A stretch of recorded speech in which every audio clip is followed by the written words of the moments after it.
A missionária Leda pode vir à frente. Vamos ficar em pé, vamos orar por essa ministração, amém? Eu sei que Deus tem algo poderoso para revelar através da palavra.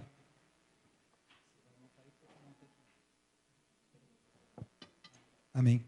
Vamos orar. Senhor, nós queremos já te agradecer por essa palavra. Eu sei que é uma palavra poderosa, uma palavra que o Senhor quer falar aos nossos corações. Prepare os nossos corações como uma terra fértil, como uma terra que produza frutos, para quando nós recebermos essa palavra, ela produza frutos em nós, frutos de justiça, frutos de arrependimento, em nome de Jesus. Fala através da tua filha, que a tua igreja receba aquilo que vem dos céus, em nome de Jesus. Amém. Amém. A paz do Senhor. Amém, queridos? Eu estou um pouco gripada, então eu vou deixar minha garrafinha aqui para eu beber. Vamos abrir nossas Bíblias em Juízes 6.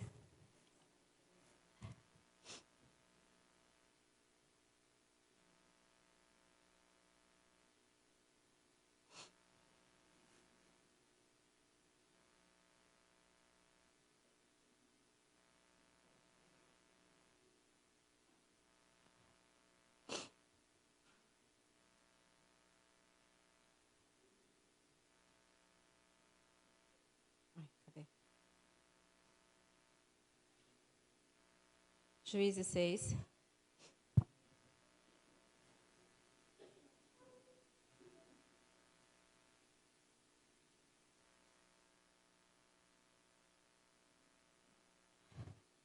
Vamos lá? Diz assim: de novo os israelitas fizeram o que o Senhor reprova, e durante 7 anos ele os entregou nas mãos dos medianitas. Os medianitas dominaram Israel, por isso os israelitas fizeram para si esconderijo nas montanhas, nas cavernas e nas fortalezas. Sempre que os israelitas faziam as plantações, os medianitas, os amalequitas e outros povos da região a leste deles as invadiam. Acampavam na terra e destruíam as plantações ao longo de todo o caminho até Gaza, e não deixavam nada vivo em Israel, nem ovelhas, nem gados, nem jumentos. Eles subiam, trazendo seus animais, suas tendas, e vinham como enxames de gafanhotos. Era impossível contar os homens e os seus camelos. Invadiam a terra para devastá-la. Por causa de Midian, Israel empobreceu tanto que os israelitas clamaram por socorro ao Senhor. Quando os israelitas clamaram ao Senhor por socorro, por causa de Midian, ele os enviou um profeta e disse: assim diz o Senhor, o Deus de Israel: tirei vocês do Egito, da casa da escravidão. Eu os livrei do poder do Egito e das mãos de todos os seus opressores. Expulsei-os e dei a vocês a terra deles. E também disse a vocês: eu sou o Senhor, o seu Deus. Não adorem os deuses dos amorreus em cuja terra vocês vivem, mas vocês não me deram ouvidos. Até aqui. Pode sentar, queridos.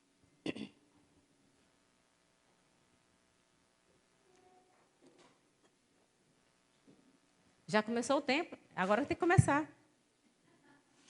Bota aí de novo.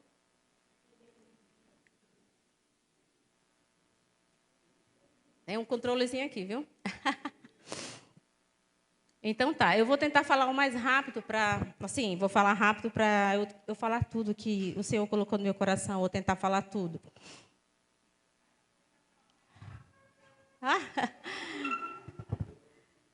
Então tá. O texto começa aí. Antes eu queria que você fizesse a oração. Fala para Deus assim: Senhor, eu abro o meu coração. Eu abro a minha mente para receber essa semente da tua palavra. Em nome de Jesus, eu quero frutificar e ser transformado por ti. Eu calo a minha voz, eu silencio toda voz contrária para que eu ouça somente a tua voz. Em nome de Jesus. Amém. Amém, queridos? Por que os filhos de Deus estavam vivendo oprimidos? Olha aí no primeiro, aí nesses versículos que a gente leu, os primeiros. Por quê? Sim. A resposta é porque Deus, justamente, os entregou ao inimigo. Existe uma diferença do inimigo vir na nossa frente, na nossa vida, entrar na nossa vida, ou Deus nos entregar. Vocês lembram quando a gente estudou Romanos 1? Lembra? Em Romanos 1 nós estudamos que Deus os entregou a uma mentalidade reprovada, né? Por que Deus fez isso? Porque eles, isso, é um juízo. Porque eles negaram a Deus, negaram a existência de Deus. Não reconheceram Deus em suas vidas. E aqui nós estamos falando do povo de Deus. O povo escolhido, que o Senhor ama, de nós mesmos. Amém? E aqui diz que Deus os entregou aos inimigos. E por que Deus os entregou? Porque eles fizeram o que era mal perante os olhos do Senhor. E a terceira pergunta, isso é como a gente estuda um texto. E o que é que eles fizeram de mal? Qual é o mal que eles fizeram perante o Senhor? Abra sua Bíblia em Juízes 2, 11 e o 15. Juízes 2, 11. Vamos lá, rapidinho. O que diz aí? Alguém lê?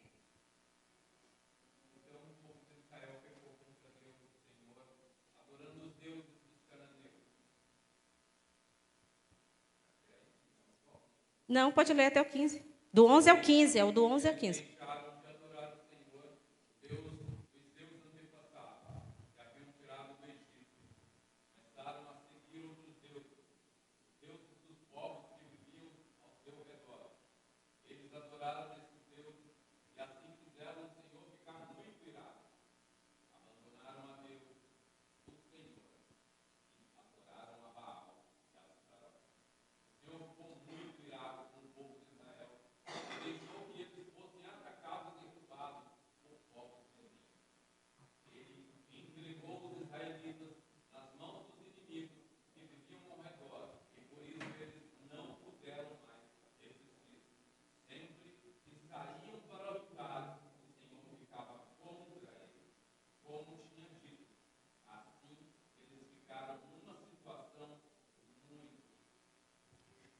Queridos, quando o Senhor nos entrega os inimigos, não só os inimigos se tornam contra nós, como o próprio Deus se torna o nosso opositor.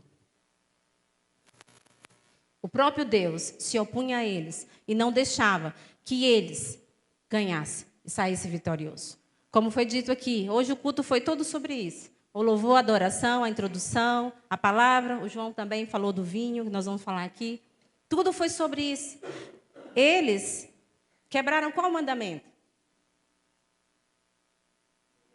O primeiro e grande mandamento, certo? Amarás ao Senhor, teu Deus de todo o teu coração, e não terás outros deuses diante de mim. Esse foi o mandamento do Senhor para o seu povo. Então, queridos, eles quebraram esse mandamento. Aqui, o tempo de Juízes, que tempo é esse? Moisés tinha saído do Egito, Deus tinha levantado Moisés, tinha tirado o povo do Egito, e eles estavam entrando na terra prometida. Moisés morreu. Então, Deus levantou Josué. Josué conduziu o povo e eles entraram na terra prometida, né? E eles começaram a conquistar a terra prometida. Então, aqui nós vemos a salvação também. São os 3 estágios da salvação que nós estudamos hoje de manhã. Deus tirou eles da mão, igual Deus falou aqui, eu tirei vocês dos inimigos, dos seus opressores, da casa da servidão. Quando Deus nos salva, Ele nos tira da escravidão. Não é assim que a palavra diz? Ele nos tira do reino das trevas e nos traz para o reino da luz, o reino de Jesus. O reino de Deus, e faz-nos família de Deus. Então, Deus tirou o seu povo da escravidão, do Egito, da mão de Faraó, onde eles eram escravos, e trouxe eles e colocou numa terra santa. Ou seja, eles foram salvos. A Bíblia diz que eles foram batizados quando passaram pelo Jordão, não é isso? Quando eles passaram pelas águas do Mar Vermelho. E eles agora estão na terra prometida, ou seja, agora eles têm a salvação. E a terra prometida é o segundo estágio da salvação, que é a santificação. E o que Deus falou para eles? Quando vocês chegarem lá, vocês vão destruir aqueles povos, os povos, e vocês vão destruir todo altar dos deuses deles. Vocês não vão se misturar com eles, e vocês vão destruir tudo que pertence aos deuses, os altares, e a terra é de vocês. Então, é o segundo estágio. Deus nos quer por inteiro. Quando o Senhor nos salva e Ele nos dá o poder, o Espírito Santo, Ele quer conquistar todas as áreas da nossa vida. O povo aqui tinha que conquistar, tinha que destruir os inimigos, derrubar os altares, e a terra seria deles, não haveria inimizade, não haveria guerra. Mas eles deixaram os povos lá. Eles deixaram as pessoas, deixaram. Eles não foram conquistando por falta de fé, porque a Bíblia diz lá no capítulo 2 que Deus estava com eles, mas quando eles viram os outros povos que tinham carros de guerra, eles não foram. E outros, porque são várias tribos, e outras tribos não expulsaram, falou, não, vamos colocar eles como mão escrava. Sabe aquele pecadinho de estimação que nós temos? Que nós não abandonamos muitas vezes? Porque nós estamos ganhando algum lucro com ele. Quando eu estou no trabalho, às vezes eu tenho que mentir para poder vender. Eu estou ganhando alguma coisa. Senhor, é difícil, né? Sabe essas coisinhas que nós vamos guardando? Isso tudo impede que a glória de Deus venha sobre nós. E isso é idolatria, queridos. É o que eles estavam fazendo. E a Bíblia diz aí em Juízes 2:10 que a geração de Moisés, a geração de Josué havia já falecido. E depois de Josué não se levantou líderes, havia os anciões, e os anciões também já tinham morrido. E toda aquela geração já tinha morrido. E agora veio uma nova geração que não conhecia o Senhor e esqueceram-se do Senhor. E o versículo que representa todo esse período de Juízes está em Juízes 17:6. Naquela época, não havia rei em Israel, cada um fazia o que lhe parecia certo. Quando nós tiramos Deus do centro da nossa vida, quando Deus deixa de ser o centro de justiça, de amor, de salvação, quando Ele deixa de ser o meu referencial de vida, de abundância, quando Ele deixa de ser o meu referencial de quem eu sou, de como eu devo viver, então eu passo a viver segundo as minhas regras, de acordo com o que eu quero. E aí entra o relativismo. Não, acho que isso aqui não tem nada a ver. Esse aqui também não. Isso aqui é normal, né? Olha o tempo que nós estamos vivendo. Pode ser assim, né? E então começa tudo a ser relativo. Tudo ser normal. Era assim que eles estavam vendo, porque eles tiraram Deus do centro. Esquecer de Deus, querido, não significa que eles não sabiam quem era Deus. Não é isso. Nós vamos ver em Gideão agora. Gideão vai falar que foi feito das tuas maravilhas que os nossos pais nos contaram. Então, o que é esquecer? É não se relacionar com Deus. Nós podemos estar dentro da igreja, como a pastora pregou domingo passado. O inimigo não vem e tira você de uma vez. Vem a apatia, lembra da apatia? Vem a frieza, você vai se distanciando, já não deseja mais o Senhor, já não ora tanto, já não lê a Bíblia. Vem na igreja, cumpre uma tarefa, às vezes se arrepia, ora ou chora, vai para casa. Deus nos salvou para relacionamento com Ele. Deus é vida abundante. Todo dia nós temos que pegar uma porção do Senhor. Todo dia nós temos que nos alimentar e nos fortalecer dEle. Amém? E esse povo esqueceu. As palavras de Deus já não faziam sentido. Os princípios de Deus já não importavam. Já não controlava a vida deles. Já não era mais o parâmetro para que eles vivessem. O evangelho tem que ser o parâmetro para todas as coisas na nossa vida. O problema é que nós queremos dividir. Não, a vida secular e aqui a igreja, a vida espiritual. Mas não existe separação. Nós somos espirituais em todas as áreas.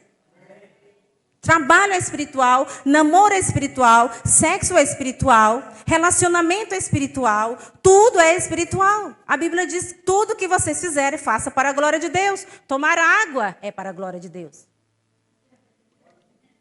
Amém? E aí nós vamos aqui, eu queria só explicar para vocês, isso aqui me chamou muita atenção, falou muito comigo, e essa palavra quebrou primeiro eu. A mim. Gideão estava malhando trigo, no lagar. No lagar. Eles estavam oprimidos, 7 anos eles estavam assim. O inimigo vinha, roubava tudo deles. Eles plantavam, na hora de colher, o inimigo vinha e tirava tudo. Eles ficaram tão pobres, tão miseráveis, que eles clamaram ao Senhor. Mas enquanto ainda estava dando um jeito, né? Assim, nossa, a gente vai dando um jeitinho, né? Aqui Gideão é um estrategista. Ele foi, opa, eu vou me esconder, eu vou, né, manter aqui o meu dinheirinho, o meu alimento, eu vou manter o meu, vou guardar o meu aqui. Ele estava tentando agir naturalmente. Malhar o trigo no lagar é um jeito humano de resolver algo espiritual. O problema da nação não era porque eles eram fracos e os outros inimigos eram mais poderosos. Nós vimos aqui qual o problema. O problema foi a desobediência a Deus. É tirar Deus do centro da nossa vida e colocar outras coisas. E aí Deus nos entrega. Porque nós quebramos o pacto da aliança. Nós estamos em aliança com Deus, queridos. Todos nós estamos em aliança com Deus. E dentro de uma aliança existem as normas. Existem os acordos, amém? A parte de Deus, ele diz, a minha parte é abençoar vocês. A minha parte é ficar com vocês, prosperar vocês. É salvá-los, é trazê-los para mim. E eu prometo que nunca vou quebrar a minha promessa. Deus é fiel. E nós quebramos. Mas quando nós quebramos, nós não quebramos a lei. É o princípio que nos quebra. E esse povo estava sendo quebrado pelo princípio. Então, Gideão estava tentando resolver um problema espiritual de forma natural. A causa da opressão era a desobediência. Como que se resolve? Se arrependendo, mudando de rumo, pedindo perdão ao Senhor, consertando, quebrando todos os altares de Baal. Malhar um trigo no lagar é uma solução criativa, mas é também um sinal de sobrevivência, medo e distanciamento da fonte real do poder que é Deus. Quantos de nós, ou quantas da nossa igreja no Brasil estão malhando trigo no lagar? Fazendo coisas humanas para trazer no lugar do espiritual. Quantos pastores com estratégias, com isso e aquilo, e vem um monte de coisa, expulso, e faz aquilo, para poder mover e crescer, sendo que o que nós devemos fazer é voltar-nos para o nosso Deus em arrependimento e estarmos unidos a Ele. E então a glória do Senhor vem e as nações são alcançadas. Não é na força nossa, não é na sabedoria, não é no conhecimento, não é no estudo. É pelo poder do Espírito, diz o Senhor, amém? Então, Gideão estava ali, transformando. Querido, o lagar era como se fosse um negócio assim, construído assim, de tijolos. Era fundo, né? Era bem fundo, era meio escondido. E tinha assim, tipo umas saidinhas, porque ali era o lugar de pisar as uvas. O lagar era o lugar de pisar as uvas, onde você pisava as uvas assim, e saía o suco, e eles faziam vinho. Onde que se deve malhar o trigo? Se deve malhar o trigo no lugar aberto, numa eira, como se fosse alto. Eles pegavam os trigos, assim, eu lembro da roça, né? Quando meu pai, ele plantava arroz. E eu lembro quando eles colhiam arroz, eu também ajudava a colher o arroz. A gente colocava um negocinho, eu nem lembro o nome. Você lembra, Tony? Aí ele cortava, você pegava um molhozinho assim, e o próprio negocinho cortava o molho, e você ia pegando os feixezinhos e guardando. E eu lembro que meu pai fazia uma montanha assim de arroz, e eles começavam a bater assim para soltar os cachinhos. E é assim que eles faziam também com o trigo. Então, eles montavam os feixes, batia, e depois daquilo, eles pegavam tipo como se fosse peneira, né? Aquelas peneiras grandes, e eles sacudiam assim, que é joeirar o trigo, e o vento vem e sopra e leva a palha e fica o trigo. No lagar não tem vento, não tem o poder do Espírito para soprar a impureza da nossa vida. Só o Espírito pode purificar. Então, ele estava fazendo isso e não tinha o vento. Isso aqui significa que nós estamos tentando produzir o trigo sem o vento do Espírito, no lugar errado, porque estamos com medo do inimigo. Vivendo em opressão. Quantas vezes nós estamos vivendo em opressão em alguma área da nossa vida? Precisamos ceder todas as áreas da nossa vida. Será emocional? Será sexual? Será o trabalho? Será que nós já entregamos todas as áreas da nossa vida ao Senhor? Deus tem o governo de todas as áreas da nossa vida? Estratégias humanas, tentando manter a sobrevivência espiritual. Cristãos escondidos, com medo, agindo sem o poder do Espírito Santo. Igrejas vivendo sem o altar, sem vento, sem purificação. Como podemos viver assim e ser vitoriosos? Não há como, queridos. E aí, nesse meio tempo, em todo esse tempo vivendo, quantos de nós vivemos tanto tempo debaixo de um jugo do inimigo em uma área das nossas vidas? Eles ficaram 7 anos. E eles não aguentaram mais. Então clamaram ao Senhor. E o Senhor envia um profeta e traz a palavra. E o Senhor traz a palavra para dizer, olha, aqui está a causa do sofrimento de vocês. Quando nós queremos saber o que está equivocado em nossa vida, temos que recorrer à palavra de Deus. Só a palavra de Deus traz luz e ilumina. Por isso Davi falou, a tua palavra é luz para o meu caminho. Ela que endireita os meus passos. E a palavra diz que a palavra de Deus é tão poderosa que ela é capaz de dividir juntas e medulas e trazer o que está escondido à luz. A palavra de Deus transforma, queridos. Nós precisamos aprender a palavra, estudar a palavra. Precisamos memorizar, meditar na palavra de Deus, porque ela transforma, ela revela onde precisamos mudar. Qual foi a última vez que Deus falou com você, isso aqui está errado? Qual foi a última vez que Deus te mostrou um pecado? Precisamos andar cheios da palavra de Deus. E Gideão aqui nesse momento, queridos, quando o Senhor chega, porque o anjo ali é Jesus. E Jesus chega para ele. Mas como estava Gideão? Ele estava ali malhando, ok. Ele estava como os demais. Mas nesse momento que o anjo chega, me chamou muita atenção. Gideão conhecia as maravilhas de Deus. Quando o anjo chega, Deus já traz a resposta para a inquietação do coração dele.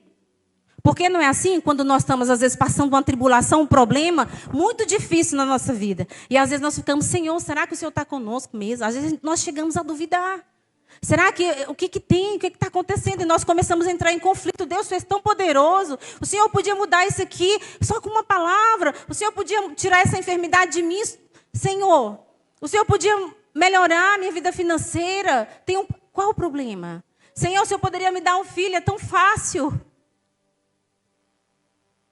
Mas aí nós passamos pela tribulação e passamos a luta. E às vezes nós entramos assim nesses conflitos, sim ou não? E Gideão também estava assim. E quando Jesus, ele estava vendo a cidade, o povo, a família, todo mundo oprimido, e ele falou, mas ele estava inquieto, é isso que eu consigo imaginar para ele. Mas se Deus é conosco, por que está acontecendo isso? E se Deus é conosco, nós deveríamos ser vencedores. E aí, quando o anjo chega, ele fala, homem, ele fala, como é que ele fala? Olha aí. Que eu só coloquei a outra parte. Como é que Jesus fala para ele?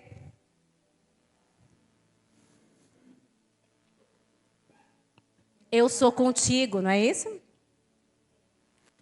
Eu sou contigo. Na luta, nós achamos que estamos sós. Deus é tão misericordioso, queridos. Deus é tão bom, que mesmo nesse estado, Deus vem para ele e diz, eu sou contigo. Deus não muda.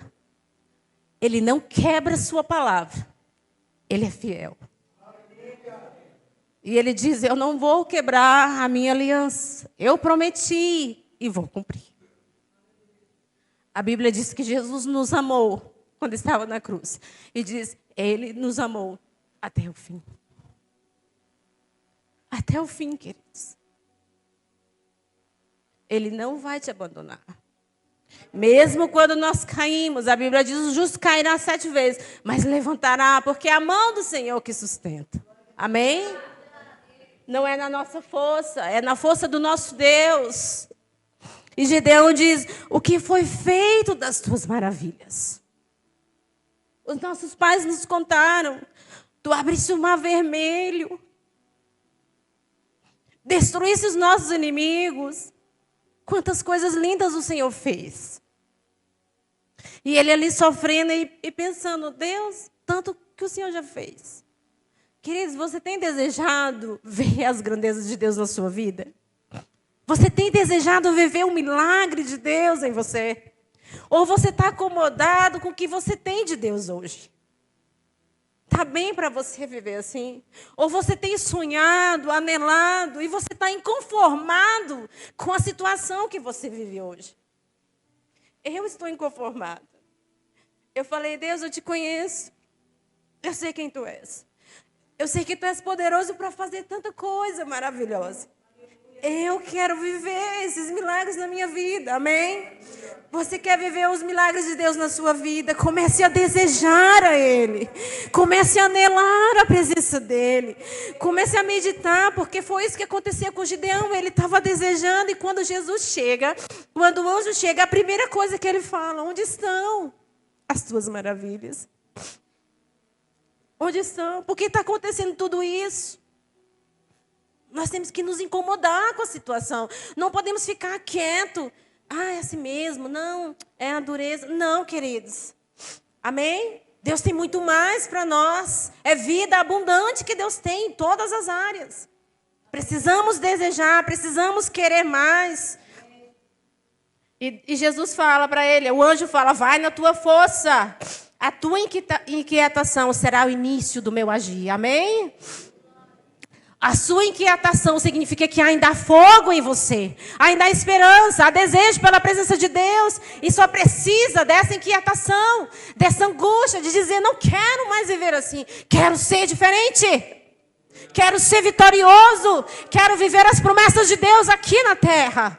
Quero andar em vitória. Quero ser cheio da presença de Deus. Qual é o seu sonho diante do Senhor? O seu sonho é ver sua família liberta. O seu sonho é viver milagres. É orar por alguém e ele ser curado. É quando você abrir a boca, o poder de Deus vir transformar o lugar. Qual é o seu sonho em Deus?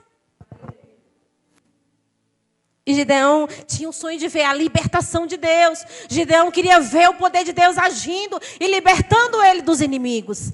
E esse desejo foi o que Deus precisou para agir na vida dele. Esse desejo de ver as maravilhas de Deus, de estar inquieto com aquela situação, Deus mudou e usou isso. Por isso Deus falou, vai nessa tua força.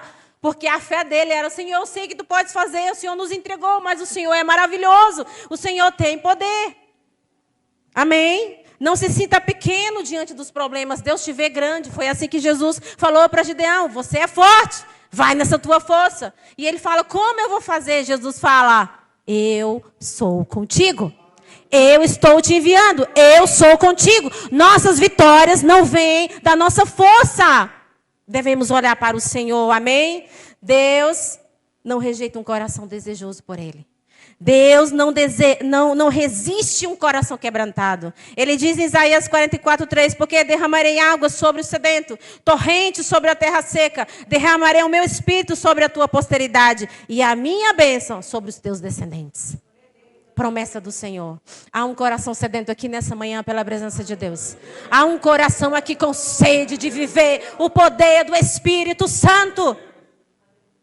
Eu quero viver no poder do Espírito Santo, queridos. Precisamos, segundo passo, entronizar Deus. Então Jesus, ele fala, é tu mesmo, é o Senhor. Gideão não tinha experiência com Deus, ele não conhecia. O povo estava vindo à opressão há muito tempo, eles não conheciam Deus. Eles só conheciam de ouvir falar, eram as histórias que contavam. Então ele fala, é o Senhor mesmo? Então espera que eu vou trazer um presente, eu vou cozinhar um carneiro e trago um presente para o Senhor. E Deus tem toda a paciência e fala, tá, pode ir lá. Ele vai em casa, prepara um carneiro, faz um caldo, traz um pão. E ele traz a oferta para o Senhor, ele reconhece que é Deus, então eu vou ofertar algo para Ele. E ele traz a oferta ao Senhor. A Bíblia diz que o anjo fala, coloca sobre a pedra. E quando o anjo toca o seu cajado, o fogo incendeia. Significa que Deus aceitou a oferta de Gideão. E aí ele percebe, o anjo some, e ele percebe que é Deus. Ele fala, nossa, eu vou morrer, eu vi o Senhor. E aí o Senhor aparece e fala, não, você não vai morrer, não tenha medo. Não tenha medo. E aí naquele momento, ele levanta um altar ao Senhor. E quando ele levanta o altar ao Senhor, ele diz, Deus é paz. Amém? O nosso Deus, mesmo quando nós estamos vivendo nessa situação, Ele vem e faz a paz conosco. Quando foi isso que Jesus fez, Ele nos amou quando nós éramos inimigos. E Deus enviou o seu Filho e fez a paz conosco. Ali Ele restaurou a comunhão. Nós precisamos, para vencer o inimigo, a primeira coisa é restaurar a comunhão pessoal, minha e Deus. Amém? Ele restaurou a comunhão com Deus ali naquele momento, queridos. Porque Deus só manifesta a sua glória onde Ele é rei. Jesus queria curar nas cidades, Ele queria fazer milagres, mas as pessoas não acreditaram nele. E Ele não pôde fazer muitos milagres ali. Mas onde havia um coração cheio de fé, que entronizou o Senhor, mesmo uma mulher que não conhecia o Senhor, ela veio clamando pela filha. E Jesus diz, não posso te dar. E ela, não, eu creio que o Senhor pode me dar. E ela recebeu do Senhor a maravilha, os milagres que ela estava esperando. É onde Deus é rei, é onde Deus governa, amém? Então Ele restaurou o altar na vida dele, com Deus. Mas não basta só levantar o altar para Deus. E entronizá-lo no trono da nossa vida, no governo. Nós temos que derrubar os altares de Baal. Nós temos que retirar toda a idolatria da nossa vida. Coloca aí, amor, por favor, a definição de ídolo. Às vezes você fala, não, mas eu não tenho nenhum ídolo na minha vida, não tenho nenhuma estátua na minha casa, eu não tenho nenhuma imagem, eu não adoro mais imagem, eu já fui daquela religião e tal, mas eu não tenho. Mas idolatria, queridos, ou ter um ídolo na nossa vida, está aí, amor? É um ídolo, é qualquer coisa que queremos mais que a Deus, qualquer coisa em que confiamos mais que Deus, qualquer coisa que buscamos mais satisfação do que em Deus. É quando eu tiro Deus do centro de ser a minha verdade, quando eu tiro Deus do centro de ser a minha identidade, a minha segurança, o poder da minha vida, e eu deixo outras coisas assumirem esse lugar. O dinheiro é a sua segurança, é o trabalho que é a sua segurança, o seu filho é mais importante que o Senhor, seu casamento. O que tem ocupado o maior tempo em nossas vidas? Precisamos destronar todo ídolo. Precisamos arrancar da nossa vida tudo aquilo que tira o Senhor do centro. Amém? Gideão constrói um altar. E Deus fala para ele, agora vai lá na casa do teu pai. Destrói o altar de Baal. Destrói o altar de Azera. Baal era considerado o deus do trovão, da chuva. Azera era a consorte, a esposa de Baal. Era a deusa da fertilidade. Ela que produzia as riquezas da terra. Então, as pessoas quando adoravam esses deuses, elas estavam dizendo, tu és o que me provê a riqueza. Tu és o que me sustenta. A chuva, o meu alimento vem de ti. Era isso que as pessoas estavam fazendo. Israel tirou Deus do centro e colocou esses deuses e passou a confiar nesses deuses. Quando nós tiramos Deus do centro da nossa vida e ele deixa de ser a nossa segurança, então nós estamos colocando um ídolo. Quando ele deixa de ser o referencial de quem eu sou, então eu estou colocando um ídolo. Amém? Que o Senhor revele no seu coração nessa hora. Durante esse dia, durante essa semana, onde há um ídolo, aquilo que você precisa rejeitar, cortar pacto, quebrar, renunciar e colocar Deus entronizado na sua casa. Amém? E para terminar, queridos, Gideão, ele é vitorioso. O Senhor concede a vitória a ele. E nós vemos que ele vai crescendo em fé. Ele confirma de novo. Senhor, é tu mesmo que vai me enviar? Sou eu que vou libertar? E ele coloca a lã, lembra? Ele coloca e pede para o Senhor revelar. Senhor, revela se é isso mesmo. Aí Deus faz molhar a terra, aí não molha a lã. Ele faz isso 2 vezes, porque ele não conhecia Deus. Ele está crescendo em relacionamento com Deus ainda. Ele está pedindo para Deus revelar as suas maravilhas. Ele quer conhecer Deus através da revelação sobrenatural. É normal para uma pessoa que não conhece Deus. Mas nós não precisamos ficar pedindo ao Senhor que nos dê sinal. Nós só precisamos crer e viver aquilo que Ele já prometeu. Nós vivemos em um tempo que já temos toda a revelação de Deus. Gideão não tinha, ele não tinha nem escritura para ler. Ele só conhecia de ouvir. Era assim que ele conhecia Deus. E aí Deus tem paciência, Deus revela para ele quem Deus é. E mesmo na hora ainda de guerrear, queridos, Deus ainda fala assim, eu estou vendo que você tem um medinho aí. Vamos ali.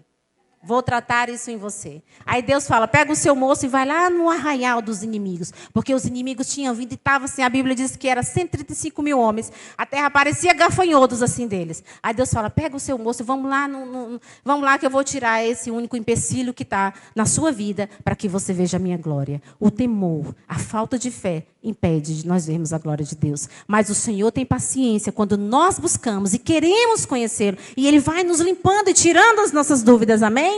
E Deus leva a Gideão lá e fala, vai lá, que eu vou te mostrar. Vamos tirar essa última dúvida. E quando ele chega lá, ele vê os inimigos contando de um sonho que teve. Ele fala, eu tive um sonho ontem à noite que eu vi um pão entrando no arraial. E o pão vinha e parava na frente da tenda, acho que é do chefe. E nós entendemos que isso é a espada de Gideão. Deus vai dar a vitória a Gideão. E ele fala assim, nossa. E aí ele começa a adorar o Senhor. Obrigado, Deus. E ele adora a Deus e fala, obrigado. Agora eu tenho tudo o que eu precisava. E a partir daí ele não tem mais dúvida. E quando ele está inteiramente convicto que Deus é com ele e que Deus dará a vitória, queridos, eles ganham com 300 homens apenas. Porque Deus tira tudo aquilo que nós achamos que é nosso. Deus vai tirando e Deus quer ser o centro. E ele diz, você precisa entender que quem dá a vitória a você sou eu. Não é você. Quem te sustenta, quem te salva, quem te mantém, quem te alimenta e quem te dá vida sou eu. E o Senhor faz isso conosco. E ele mostrou para Gideão só 300 e eles têm a vitória. Amém? Uma grande vitória. Gideão foi o maior juiz desse período. Essa vitória é tão grande, queridos, que lá em Isaías ele vai falar 2 vezes dessa vitória. O Isaías, depois de muitos anos, ele vai falar a vitória que Deus deu sobre os midianitas. E aí o último eu encerro aqui. Mesmo depois da vitória, nós precisamos ter cuidado.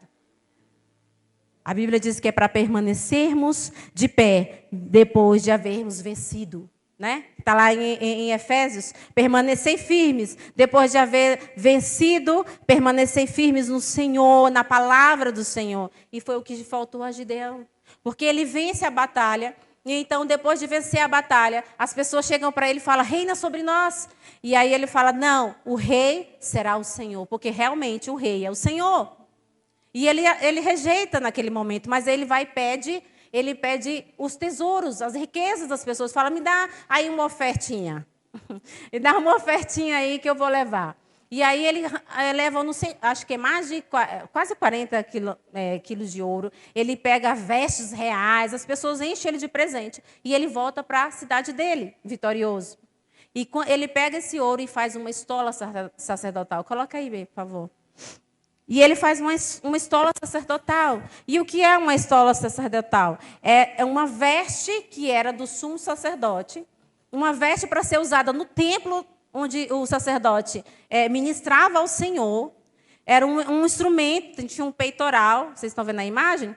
Tinha um peitoral e tinha as pedras, são 12 pedras, e as pedras representava as tribos de Israel. Então, quando o sacerdote entrava na presença de Deus para ministrar, orar, interceder, ele entrava com essas pedras e ele intercedia pelas 12 tribos. Ele representava as tribos que pertenciam a Deus. E só um sacerdote podia usar. Era uma vestimenta específica para um ato sagrado na casa de Deus. E Gideão manda fazer e coloca na cidade dele. O templo do Senhor, ou seja, a tenda onde estavam os sacerdotes, era em outra cidade. E ele, então, faz um culto paralelo. Ele faz um culto paralelo. Ele tira a centralidade do culto e traz para a cidade. E a Bíblia diz que isso foi um tropeço, porque Israel todo se prostituiu diante daquela imagem. Um símbolo que era para consultar Deus, a vontade de Deus, se tornou o próprio Deus. Quando nós fazemos isso?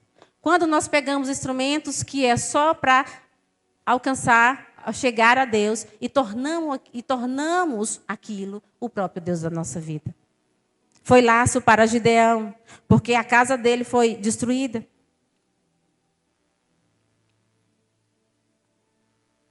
Quando nós achamos que entregar dinheiro para Deus, e Deus vai nos dar muito mais. Quando nós queremos barganhar, fazer troca com Deus, eu estou fazendo um efode, eu estou fazendo uma vestimenta, eu estou levantando um ídolo e apartando do culto a Deus. Quando eu acho que são as experiências, né? Ou o profeta é mais poderoso do que Deus. Você já viu essas pessoas que às vezes correm atrás de profecias, andam em montes, andam em igrejas e às vezes você ora por ela e fala, não, mas eu quero que o profeta me fale. E ele vai atrás. Se tiver um culto aqui, queridos, e tiver um profeta bem aqui e eu bem aqui, geralmente nas igrejas pentecostais, eu estou aqui, aí alguém fala assim, vai lá, a irmã Leda vai orar e o profeta também. Qual que você acha que é a fila que vai estar maior? Porque as pessoas colocam fé no profeta. Ou seja, um instrumento que é para a glória de Deus se torna um ídolo. E as pessoas querem ouvir a profecia. Ela confia mais no profeta, ela não busca por si só. Quando nós pegamos essas coisas e colocamos no lugar de Deus, nós estamos criando um ídolo. Pastores, tem pessoas que pegam pastores, líderes, apóstolos, e fazem só o que eles mandam. E seguem cegamente o que o líder fala, sem questionar, ou sem ler a palavra, ou sem ver. E praticamente adoram seus líderes.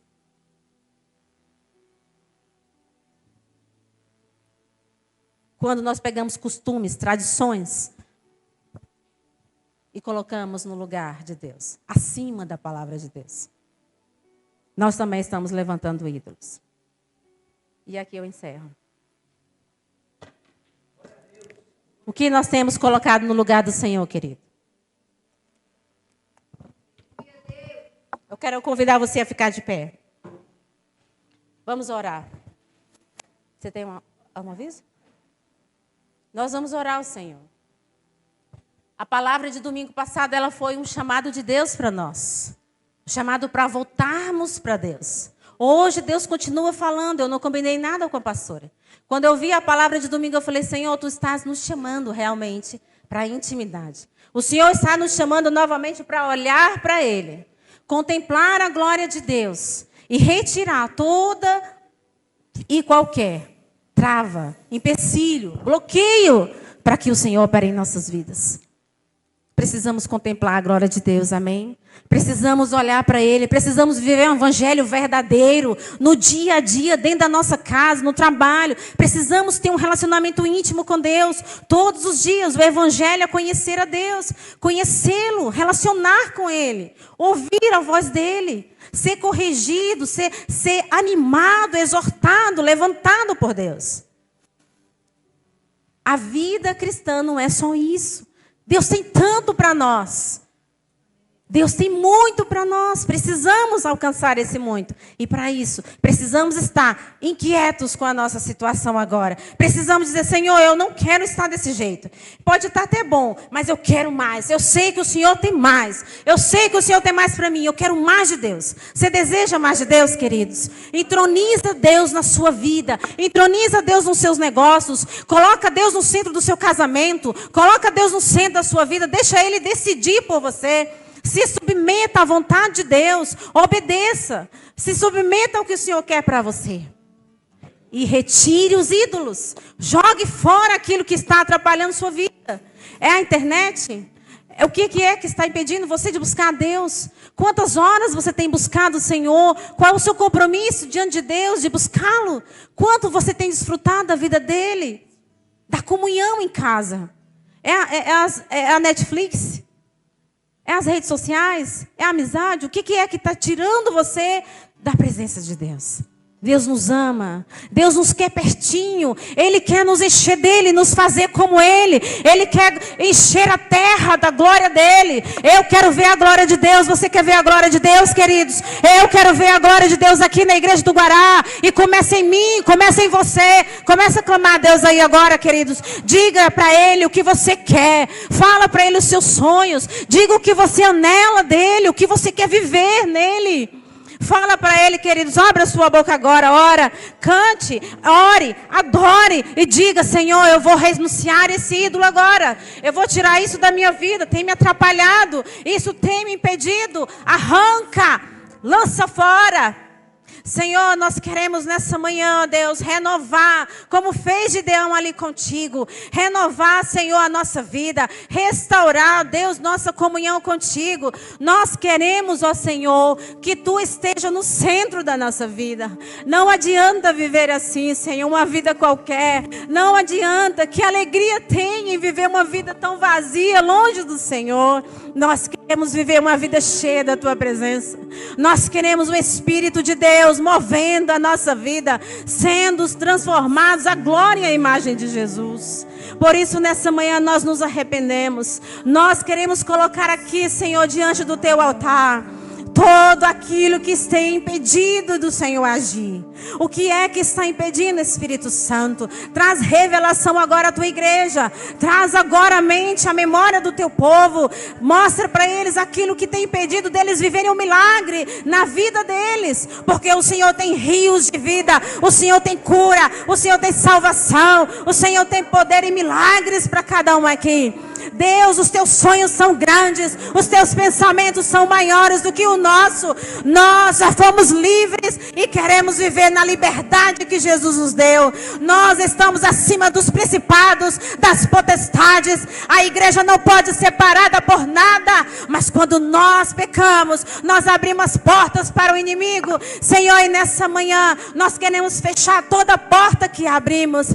Toda porta que abrimos para o inimigo, toda legalidade que cedemos, toda aliança, Senhor, com o pecado, toda aliança com o mal, toda aliança com as trevas, nós cancelamos agora, nós anulamos sobre a nossa vida, sobre a nossa família, sobre a nossa cidade. Deus, nós declaramos que Tu és o Senhor. Toma autoridade agora aqui, Jesus. Toma autoridade, Senhor, sobre as nossas emoções, sobre os nossos pensamentos. Venha alinhar a nossa vida a Ti. Alinha, passa o prumo da Tua palavra nessa manhã sobre nós. Aquilo que está torto, o muro que está torto, querendo cair, Deus, conserta agora sobre nós, conserta em nós pelo poder da Tua palavra. Vem limpar o nosso coração. Queremos ser semelhantes a Jesus. Firma o nosso olhar em Ti, Jesus, porque somente quando olhamos para Ti, Senhor, somente quando os nossos olhos estão em Ti, continuamente, é que somos cheios da glória de Deus. Quando os nossos olhos estão em Ti, então nós podemos olhar para nós mesmos e ver o quanto ainda precisamos ser parecidos contigo. É quando olhamos para Ti, Senhor, é que percebemos que precisamos mais. Nós precisamos mais de Ti. Tira a mentira, tira o engano, tira o medo, a dúvida, arranca do nosso coração o orgulho. Quebra, Senhor, todo o jugo do pecado nessa manhã. Liberta-nos. Queremos ver Tuas maravilhas. Queremos viver os milagres prometidos na Tua palavra. Faz em nós Tua vontade, Senhor. Tu és adorado.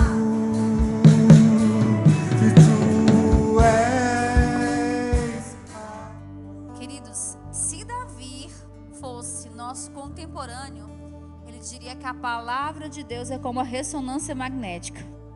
Vê os detalhes. E no fundo nós sabemos aonde nós estamos falhando com Deus.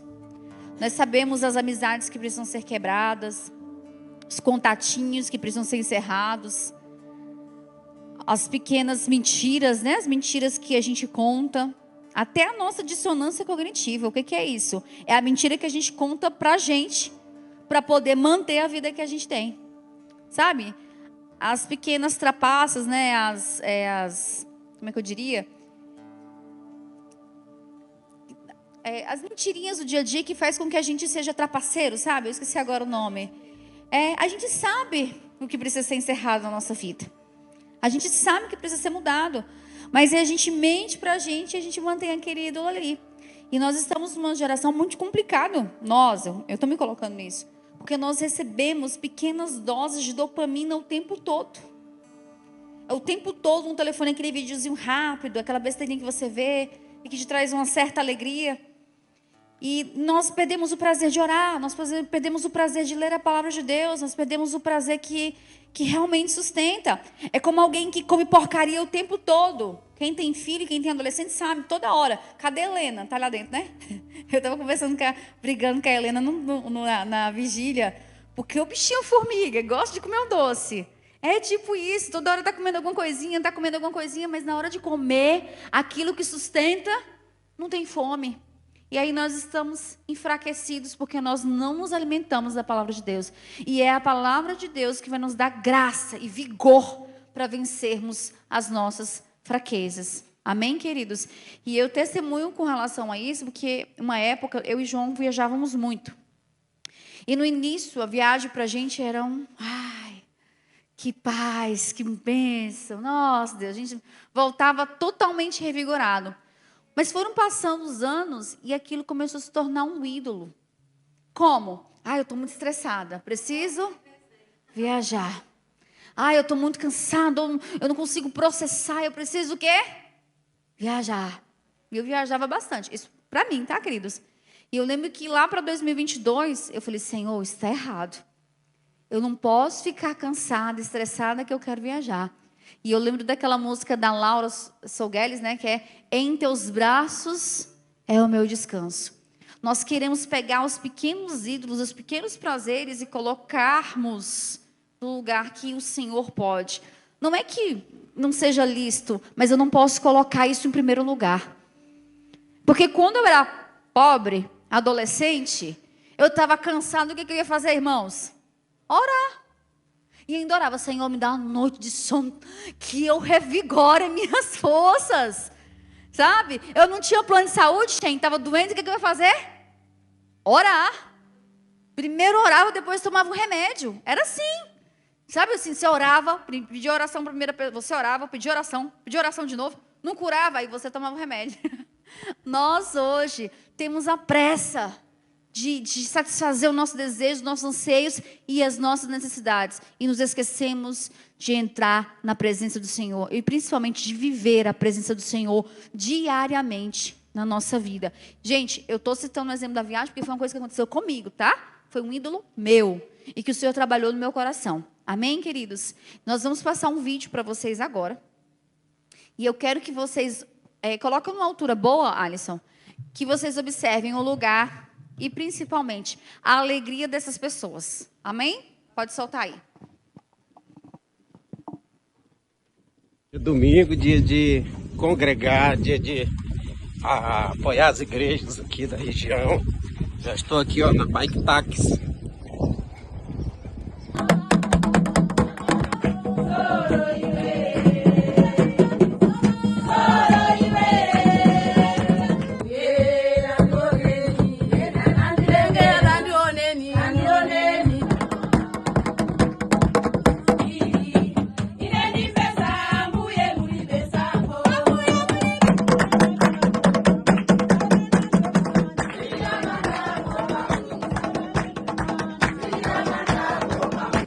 Que Zaqueu levou Jesus para sua casa. Todos precisam encontrar Jesus para encontrar a salvação. Você entra numa vida, quando Jesus entra numa casa, as pessoas se arrependem de verdade. Amém.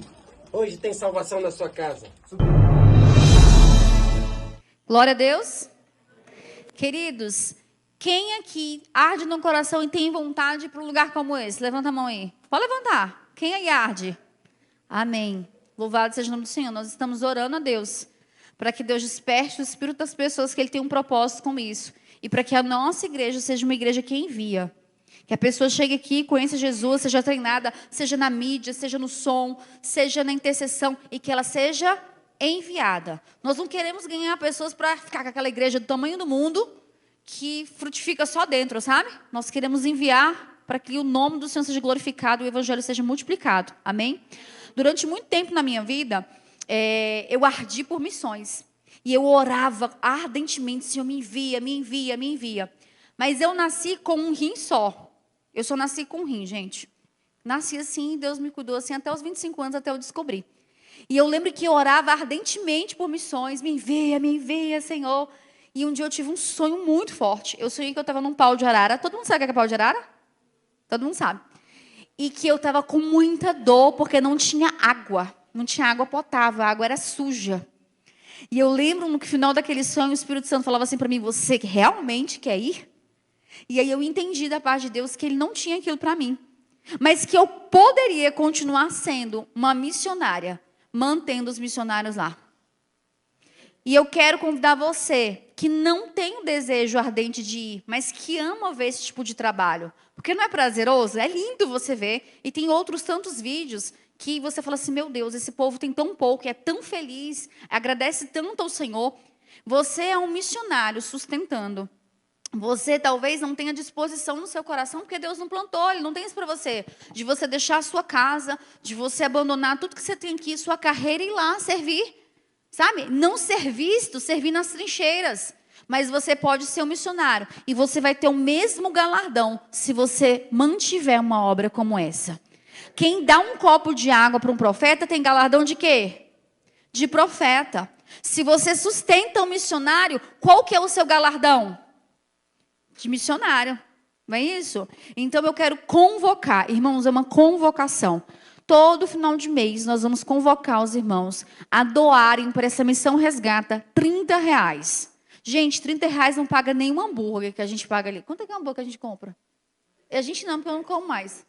36, R$40 o hambúrguer, né? Quem é os comilão de hambúrguer aí? Vai saber o valor de um hambúrguer. Mateus, chega aqui. É o quê? Uns R$40 o hambúrguer, não é, gente? Gente, não é um lanche de R$30. E o que para você talvez não seja muito, lá é muito. Sustenta 2, 3 famílias quando a gente junta no pacote todo. Você não vai doar para a gente, você vai doar direto para o projeto. Os meninos colocaram aí. Nós vamos melhorar essa arte, vamos colocar no grupo. Se você doar R$30, faz uma baita de uma diferença para eles. Lá são feitos vários projetos. Para quem não sabe, gente, Moçambique, a terra não produz. A agricultura não produz, é ruim. Então, eles têm muita dificuldade para a colheita. Esse povo passa fome. Eles fazem uma refeição, geralmente, durante o dia. São pessoas muito simples. E o Evangelho tem alcançado essas pessoas. Pessoas, não vou dizer todo Moçambique, mas boa parte da África, para quem não sabe, tem o vírus do HIV. As crianças já nascem com o vírus do HIV. Tem muitas crianças albinas. Então, são muitos trabalhos que são feitos. Nós estamos apoiando o trabalho do irmão Maurílio, com a esposa dele, que trabalha lá já tem muitos anos. Então, a palavra do Senhor tem alcançado essas pessoas. E eu quero convocar você a doar todos os meses R$30. Você vai depositar na conta da igreja? Não.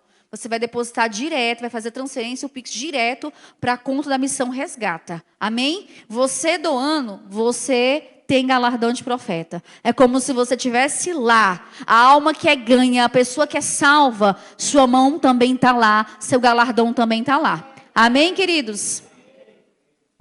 Amém. Vamos ficar em pé? Amém?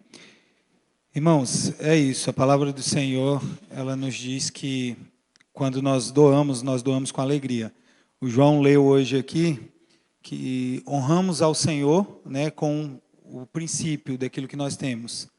Então, uma maneira de nós honrarmos ao Senhor, não é? Porque parece ser fácil, né? Levantar as mãos, cantar o hino, é uma maneira. A outra que o Senhor nos mostra está lá no livro de Provérbios, não é isso, João? Honre ao Senhor com aquilo que você tem, com a tua fazenda e com os teus bens. E essa forma missionária é uma forma de você honrar a Deus.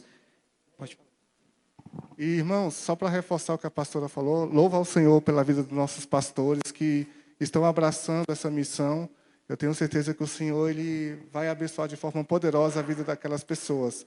E eu quero já agradecer, tá, alguns irmãos já da igreja que já estão ajudando. Só passar um relatório rápido.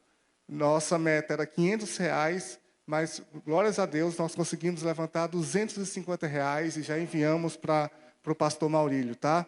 E, como a pastora disse, você vai depositar direto na conta da resgata, que a gente vai colocar ali, né? Mas eu gostaria, irmão, só para a gente manter uma transparência, que você, toda vez que você depositar no final do mês, você me enviasse, tá, esses comprovantes, porque mensalmente eu vou estar montando esse relatório, também passando para o pastor Maurílio, né, e para a igreja também, tá bom? Deus abençoe.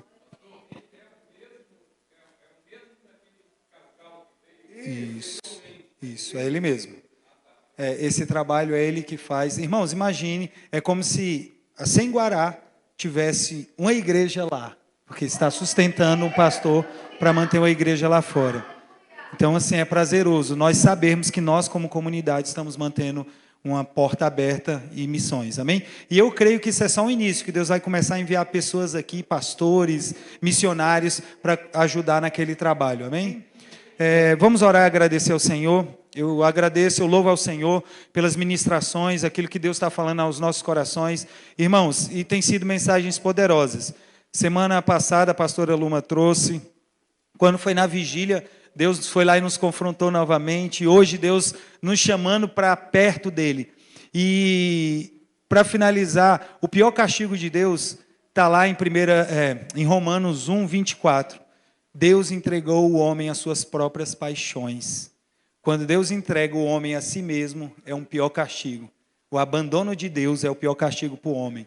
Então, para mim, quando eu entendi essa palavra, eu falei, Senhor, não me entregue aos meus desejos, mas que eu faça sempre a tua vontade. Senhor, nós queremos te louvar por mais um domingo, Senhor. Senhor, receba a adoração deste lugar, receba o louvor do teu povo. Senhor, nós estamos aqui reunidos em teu nome, para que o teu nome seja glorificado aqui no Guará, Senhor, e em todas as nações. Eu peço, Senhor, entre em cada lar, entre em cada casa, sare, meu Pai, todas as feridas, em nome de Jesus, que aquele que estava distante, que se aproxime do Senhor, que aquele que estava afastado, ó Deus, que o Senhor com cordas de amor atrai a Ti novamente, em nome de Jesus. Eu peço, Senhor, que essa semana seja uma semana de paz, uma semana de alegria, uma semana de conquista, e muito mais do que isso, seja uma semana onde nós venhamos buscar a Tua presença, Senhor, que o nosso coração venha ter anseio por estar diante de Ti, em nome de Jesus, amém? Levante as suas mãos, que o grande amor de Deus Pai, que a graça e a comunhão do nosso Senhor Jesus Cristo, e que as doces consolações do Espírito Santo sejam derramadas sobre a tua casa, sobre o teu ministério e sobre o teu trabalho, que essa semana o Senhor te faça prosperar para a honra e glória dele, em nome de Jesus. Todos digam amém. Deus abençoe e dê um abraço no seu irmão.